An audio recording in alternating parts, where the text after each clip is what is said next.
first thing we talked about was closing the current period and kind of where that's tracked in the system. So within each module, and I'm in the general ledger module, but within each module, you've got options for the module. So if you go to the setup task in general ledger options, and I bring that up, you're going to see that the general ledger is in fiscal year 2025 and the current period is 12. And so this is the period that the general ledger module is in. That's tracked within each module.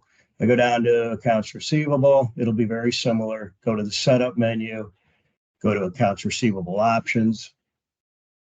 There's my current fiscal year and current period for accounts receivable. So that's where the system thinks we are. So we're in period 12 of 2025.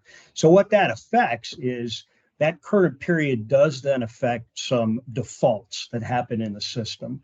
So as an example, if I go into general ledger and I pull up account maintenance, and I'm just going to look at an account, and I go over to the transactions tab to look at the transactions, you'll notice my fiscal year defaulted to 2025, even though I can go back and look at any previous period and look at any future period. The system sets the defaults based on the current period and fiscal year that module is in.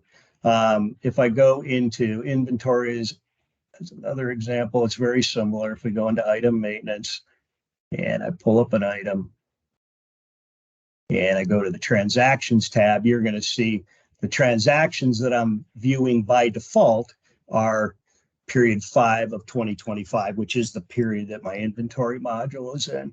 And so, because the system uses the current period as defaults throughout the system, it almost becomes an efficiency thing for users. If users are going into screens and always having to then, see transactions that are 3 years old, even though they have the ability to find transactions that are more current, it's just kind of it's a hassle for them. It's time consuming. So in terms of efficiency, it's nice to keep your periods current. And that way, when you go into different screens throughout the system, the defaults that the system is displaying